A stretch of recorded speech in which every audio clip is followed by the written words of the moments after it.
Bonjour, bienvenue à cette démonstration où nous allons expliquer comment le récipiendaire principal peut réaliser les validations des données saisies dans le formulaire en ligne.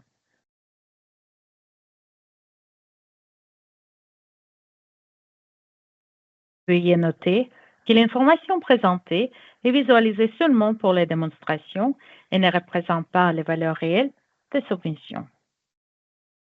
Je me suis connectée autant que le récipiendaire principal et j'ai déjà accédé à l'onglet Rapprochement de la trésorerie.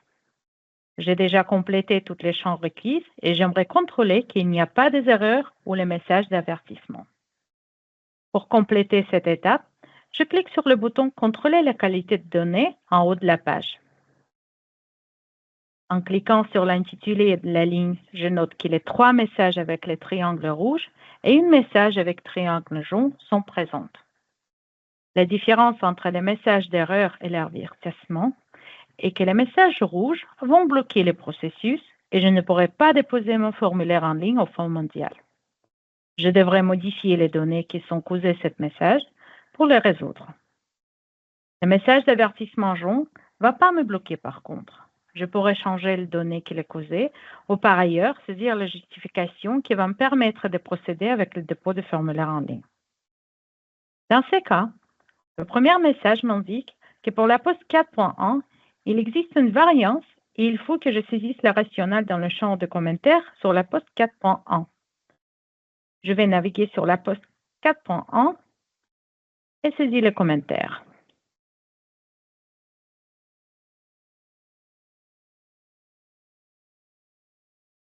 Puis, je vois que le message d'avertissement jaune m'indique que les valeurs négatives étaient saisies sur la poste 5.1. Dans ce cas, il est nécessaire de saisir les valeurs positives ou fournir la justification pour les valeurs négatives. Je vais saisir justification.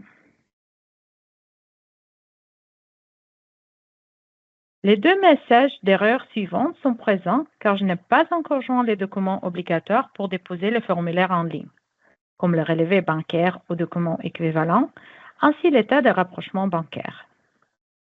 Je vais revenir sur la page principale de mon formulaire en ligne et naviguer sur l'onglet « Joindre » pour joindre ces documents.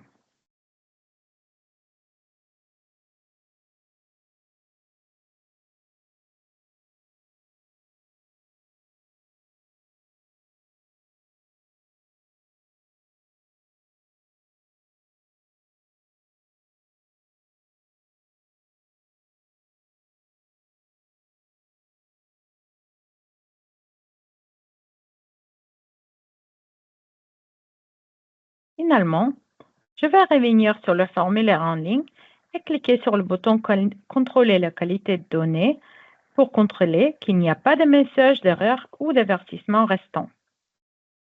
Le bouton « Contrôler la qualité de données » et les validations pour les sections programmatiques et sections GACA et gestion de la subvention fonctionnent dans la même façon.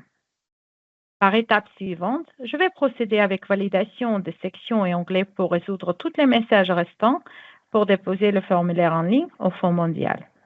Nous allons expliquer cette étape dans les démonstrations suivantes. Je vous remercie de m'avoir suivi.